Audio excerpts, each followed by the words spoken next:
Hello guys, good afternoon. Backyard farming po. Ito na po yung aking mga upgraded native kawawalay ko lang po. Bali February 19 ngayon, winalay ko sila. Bali 6 po yan. Dito yung isa, iniwanan ko muna kasi para hindi mo maglandi itong pinahin. Kasi hindi ko muna siya paanak na ulit. Ayan. Saka medyo maliit yun eh, patataba-tabahin ko. Bali 50 days na po ito ngayon. 50 days. Ayan. Malalakas kumain. Bali ang pagkain po nila starter na figure na hinalo po nung lugaw, yung linaga ng mga gulay na may kanin. Yan. Yee.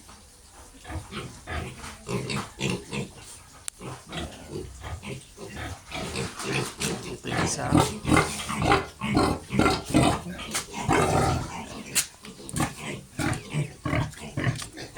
Ito yung ginawa kong kanina.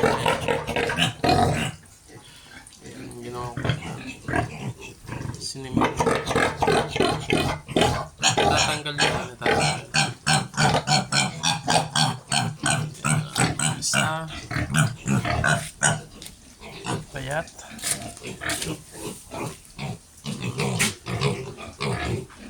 Hello. Wala na po yung nauna kong mga baboy. Nakatay na lahat. Ito yung natitira. Yung tibus. 80 kilos na ito. Malaki na ito. Oh. So ito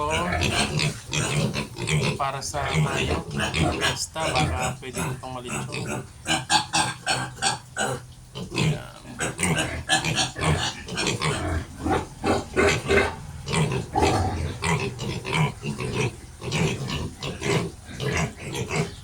Yan po ang aking update dito sa backyard farming.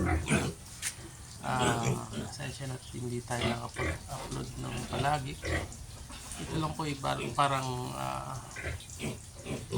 kapulutan po ng mga inspired din po yung mga gusto mag-alaga ng native. Kung gusto nyo pa-AI or pa-create, ganito yung mga naging white. Ito yung nanay, white yung mga yan. Ito lang ang medyo maitim. Itong isa natin. Bali ang white Durox po yung born nito eh, white Durox. Yan. So yan lang muna po ang aking update dito sa aking maliit na backyard farming. Munting backyard farming. Sana po yun napapanood nito kahit saan po kayo naroon ngayon. Maraming pong salamat.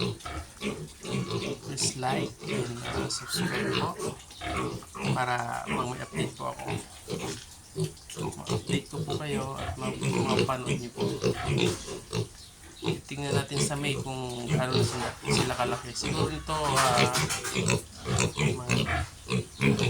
ewan ko mga 7 kilos.